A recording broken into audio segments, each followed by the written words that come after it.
Hello and welcome to a short update for Northern Lights. So, originally they released Chapter 1 like when it originally came out. And then recently they released Northern Lights Chapter 1.5, which extended some of the scenes, changed some of the backgrounds, and did some other little stuff. But they also added a part after Aldrich leaves after the dinner that he has with Cody. And that's the part that I'm going to be reading today. And you might be wondering, like, why aren't you gonna read the whole thing? I want to see the changes. Because I don't have that time. Well, not only that, but because I already went through it and not much changed. I mean, except for the backgrounds.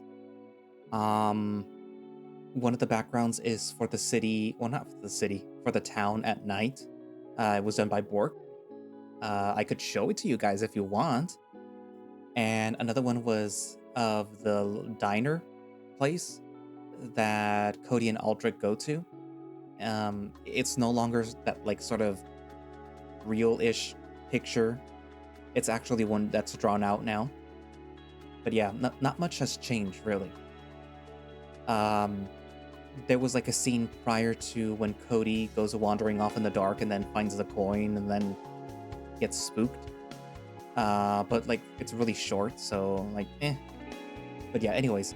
So, like I said, I'm only doing the part at the end because that's a little bit longer and it adds more to the story, or at least more to chapter 1. So yeah. So anyways, so without further ado, let us begin what I'm assuming is the point 5 part of chapter 1. The sun was barely up, but I was quick out of bed, not thinking much of running out of the apartment in my boxers to use the phone. Everything had gone so fast since I embarked on that lengthy cross-country trip that I hadn't really gotten a chance to call my friends. Vinny had given me the day off to go to the campus, and I wasn't going to waste a moment longer. As the phone rang, I was so excited to catch up with Tobin and Liam, tell them how well everything was going. My ears perked up when there was an answer at last. Bonjour. Bonjour, Tobin. Hey, Cody. How's it going up there? We were starting to wonder if your bus was laid away by some pirates. There was a sudden grunting, and the fox yipped, a scuffle evident. Hey, get that back! Cody? Oh man, what took you so long to call? I told you the bus was going to take forever, but when I got here, everything happened kind of fast. Mom, have you seen the other phone? The fox's voice was getting farther away, and I knew that there was no way that he'd be able to pry the handset free from the gator. So, how's it going up there? Wait a second, let Tobin... There was a distinct clink as another phone joined the call. Finally, someone in the house needs to explain why the other handset was in the garden. Oh, that was me. Sorry, Tobin. Forgot about it after helping your mom with the weeding. The fox huffed loudly over the phone, and I just knew that he was shaking his head in disapproval, so hard that I could hear it. Over the next 10 minutes, barely taking any time to catch my breath, I recounted everything that had happened in just 2 days of being in town. Several times Liam asked me to back up and repeat myself, but I couldn't manage to get my enthusiasm under control. I did leave out one thing though, my confession to Aldrich. You're gonna hook us up with the free movies, right? When you visit, of course I will. Tobin hummed, finally speaking up in a moment of silence on the line, and my rounded ears twitched. All right, so isn't anyone going to ask the obvious question? What question? You haven't even been there a week.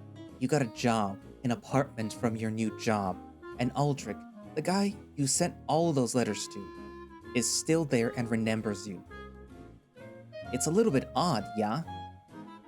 Well, What's odd about it? Just more Cody being Cody.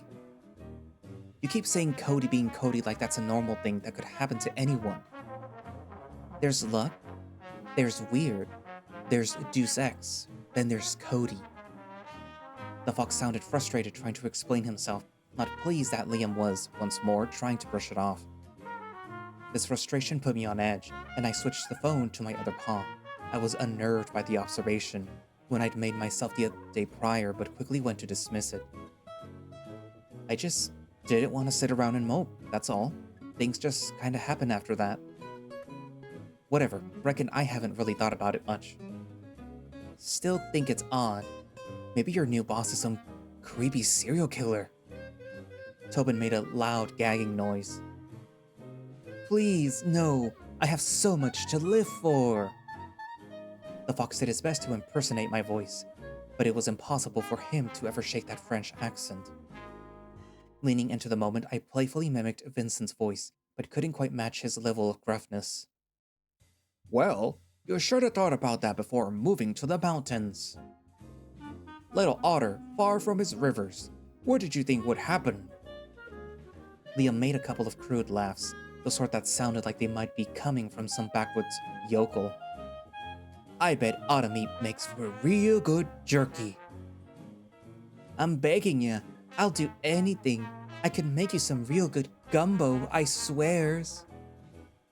Chuckling, a sinister smile crept across my face, Tobin setting me up for the perfect line to finish off the scene. Thanks for the tip. I'll be sure to add otter meat to the pot on the stove. And scene. We all chuckled softly, my heart swelling with pride. We might be thousands of miles apart, but the phone lines, for the moment at least, had me feeling like I was anchored back in New Orleans. Really nice laugh, Liam. What, a new one that you've been working on? Yeah, Tobin and I watched Texas Chainsaw the other night. Was trying to make my own Psycho Bumpkin laugh. It's too good, but he started using it for evil. That laugh turns him into a ninja, and he just sneaks up out of nowhere to drop that laugh on me. It makes Tobin's fur bluff up, brah. You should see him. The fox sighed a little, though he couldn't help but laugh. I leaned back against the wall with a heavy sigh, so glad to be talking to the gang again. See, Cody? What did I tell you? You were making a big fuss for nothing. What's going on with y'all? Tobin and I got a dorm to share, but he won't let me have the talk bunk. Because I would rather go to class without the risk of being a crep. All three of us laughed, with Liam going at it the loudest. Ricky set me up to work at the campus bookstore, so that will be nice. Wait! The gator's interruption was so loud and sudden that I pulled the handset away for a second. You said that you got an apartment already. We gotta send Cody all his stuff. Smiling, it really felt like I was back home, caught up in the gator's over-the-top enthusiasm. You don't have to send it all yet, just some of my art and film stuff. Anything else you want. I get my first paycheck next week and I will wire some money for y'all to ship the rest. Offering up my address and phone number, it felt nice to know that I would soon start getting more of my belongings in and have our films back in my paws. I need to head off, guys, but I've been missing you loads. Stop being sappy. We got this, brah. Everything is sorting itself out. Take care, you two. Don't forget to call when you can. Salute, Cody. See ya! With that, I hung up the phone, a dumb grin staying plastered on my face as I walked back to my apartment, half naked. I was quick to get dressed, grab my empty backpack and a granola bar on my way out the door to head off to the library on Vincent's advice. The Aspen Hollow Public Library sat at the northern end of the downtown strip. It was a rather misleading building, as its appearance was more that of a large brick home rather than a cement box hiding a world of knowledge. Hesitantly, standing at the bottom of the stairs leading to the front door, my eyes fixated on the entrance that residents were casually passing through. Any other day, I would have been delighted to take a dive into the local history, find inspiration for a new film. But Vincent's suggestion to check out the little curated collection had me unnerved, the sketch of the coin still fresh on my mind. Finally, stepping inside, I was met with the smell of old books, fresh coffee, and rows of tightly packed bookshelves. I nervously made for the counter, a long floppy-eared rabbit librarian sitting there sorting book returns. She looked up and smiled. Good morning. Can I help you find something? Morning, miss. I heard that there was a little town museum section here. Where can I find it? The rabbit motioned with a paw towards the east wall. Behind the last row of shelves in the history section, you'll find a staircase to the basement where we keep the archives, as well as a collection of historical memorabilia from the town. Thank you. She gave a nod and I followed her directions to the letter, walking down creaky wooden stairs into the surprisingly dry air of the building's basement. Down here, there were seemingly endless rows of carefully archived newspapers, historical records, and a small section of microfilm. Glancing over to the closet corner left me frozen in place again. Two jewelry counter style glass cases stood, and a third tall one showcased town artifacts. Maybe he misremembered. I told myself reassuringly, trying to trick myself into believing that I wouldn't find any coins on display. With a heavy sigh, I made myself look into the first case, full of mining pieces, bits of rocks and fossils found in the area, small laminated placards naming the generous donors. Quite a lot of the donations were attributed to the master's estate. The next case displayed more of the town history itself: old streetcar tickets, vintage photographs, a charred wooden cross, ticket stubs for an old cinema. But then, what little bit of false hope I had was smashed. My heart sank as I caught sight of what I feared: a small selection of old money, paper bills, script coins, and coins, none of which were proper American currency. And there it was, staring me right in the face, the same coin that I'd drawn, a fleeting dream that I could scarcely recall. My ears twitched, remembering the sound of metal clanging against metal, a pain growing in my right ear, as though I'd fallen asleep, the pin and needle sensation in my paw, and a growing sense of dread filling me. My breath quickened, unable to look away from the coin as the sight of it seared into my brain. With a heavy shaking paw, I reached into my bag and pulled out the journal, opening to the page of the coin. Staring at the sketch, then back to the coin, I darting back and forth between the two. The ache in my paw grew. The sketch was strikingly accurate to the real coin. My heart raced, and I was unable to look away until the cough of a stranger nearby seemed to jolt me from my trance. I need air. I didn't care that I was in the library. I bolted up the wooden stairs, desperate to get outside of the building as quickly as possible.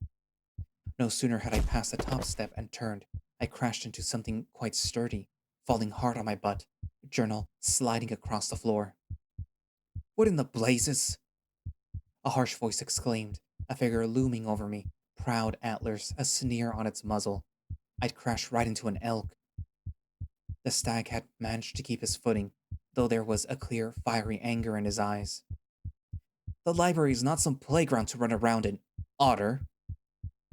There was a hint of vitriol in the words spoken by the elk stranger. He glanced and picked up my journal from the floor, not even offering a paw to help me up.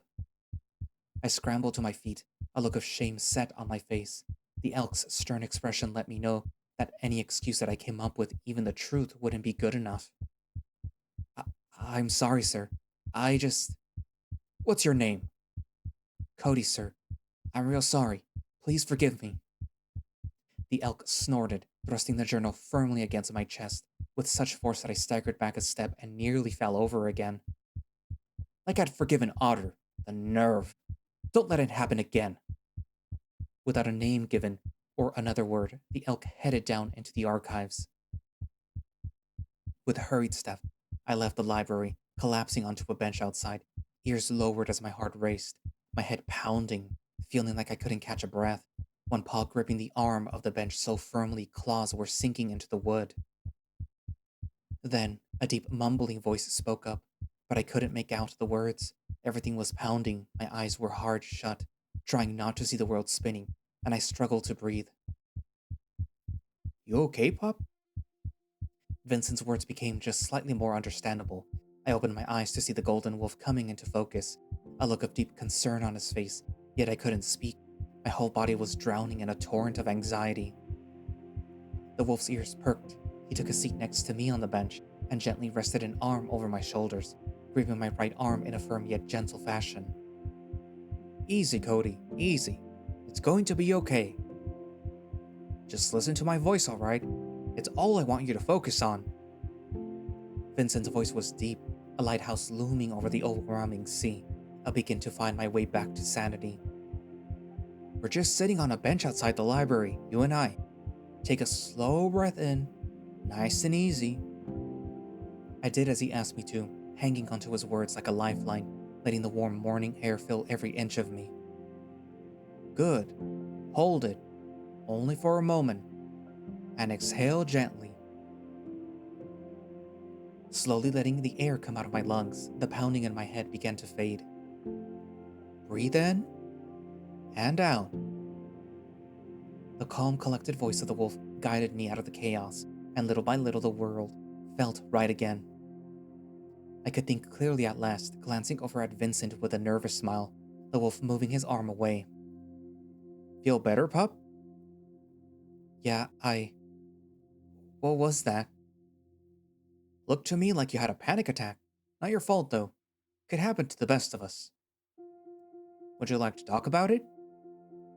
I just crashed into someone on my way out. Reckon he was angry, but the way he spoke to me, didn't catch his name, though. I chose not to mention the coin terrifying me, or the rather hateful words of the elk that seemed to have no tolerance for an otter interrupting his morning. Try not to think about it too much. You got a whole quagmire of things going on right now. New life, new job, college. It's alright to get a little frazzled now and then. Giving a nod, I glanced back over at the wolf, who was still smiling calmly. Sitting next to him was really making me feel safe and in the moment. Are you gonna be alright now? Yeah, I think so. Thank you, Vinny. Think nothing of it, pup. I'll see you tomorrow. The wolf stood and offered a paw, helping me to my feet. A firm pat on my back served as final reassurance before making his way into the library. The draining sensation of the panic attack was over, and I figured that it was best not to let it drag my morning down. I pulled out the town map from my bag, finding my way to the nearest bus stop. Climbing aboard once it arrived, setting off to see the campus for the first time, and to find out what surprises Aldrich had in store for me.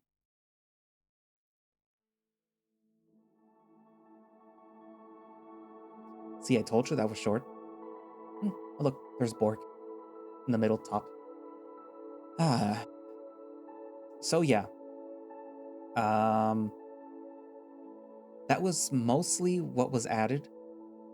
Everything else was just more like supplemental.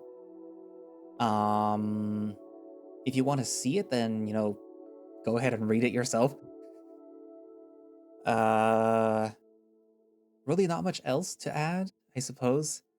I mean, Cody was able to talk to Liam and what was that? What was the other one? Oh god, what was his name? Tobin, yeah, Liam and Tobin. He's gonna get his stuff back. I'm sure that eventually Aldrich and maybe even Vincent and maybe Aldrich's friends are gonna watch some of Cody's movies. Yeah. The elk, I'm assuming, is somebody that's related to the Masters estate. I'm assuming that Masters is somebody that maybe owns the town. Kind of like the Hendricks family in the smoke room. That they were like the head family, the ones that were responsible for the town existing. I'm assuming the Masters estate is responsible for this little mining town existing at the beginning, I'm assuming, at least. So yeah. What else? I think I said it before when I first read it, but it does give me a little bit of Echo vibes, because it does have some sort of mystery. There is a mining town. Apparently now there is a rich butthole. I'm saying rich butthole because, like, this elk person was being kind of mean to Cody. And if they are related to the Masters estate, then they're probably rich. And the whole premise of Northern Lights being like, oh yeah, kind of slice of lifey, but oh look, there's mysteries and there might be something slightly supernatural happening. So, that kind of gives off Echo vibes. And it only gives off Echo vibes because that is like everyone's main source of comparison nowadays for stuff like that. But yeah, anyways. So yeah, what did you guys think of the added piece towards the end of chapter 1? Are you excited to see what little adventures our Cody and Aldrich will find themselves in this town? Etc. Yeah, like, what'd you guys think? What are you most excited for in this visual novel? If I remember and if I have time, then I will probably show you the 2 added CGs that I was, well, not CGs, backgrounds. The background of the town at night and probably during the day, and the one about the little, it's not a drive-in. Actually, I guess it kind of is like a drive-in. It's kind of like a Sonic's. I don't know if you have Sonic's where you're from, but it's sort of like a drive-in fast food place where you could eat inside if you wanted to, but it's mostly for you to park and then have people come and, take your order and then, bring you your food. It's, for us here that I live in the desert, it's cool to go to when it's nicer and when the weather is nicer and when it's not like 100 Fahrenheit, which I guess is what, like 30 some Celsius. But yeah, anyways, so back to the Northern Lights. So yeah, I'll probably add that towards the beginning when I mention it. And yeah, write down in the comments what you think, and thank you all for watching / listening. If you would like to play Northern Lights yourself and read the extended scenes, then you can do so by going down into the link in the description for their Twitter page, which should have a direct link for the itch.io page where you can download it and play it, or you can just go to itch.io and download it yourself. I will also be posting a link down for their Patreon, where you can get early access to builds of Northern Lights, presumably, as well as the works in progress, presumably. And yeah, also they have a Blue Sky, so I'll probably link that down too. Also, coffee, link down in the description too, in case you want to donate to me through there, or if you want to become a channel member and get early access to videos as I upload them, if I upload them. Like I said in I think it was the video, I don't always promise that there will be a video, but for the moment right now, there should be videos. Hopefully. I don't know when this is going to go live. But yeah, so depending on the tier that you subscribe to, you'll either just get a shout out in the video, like it should be doing now. People who have subscribed, you're right here right now as of 10/24/2023.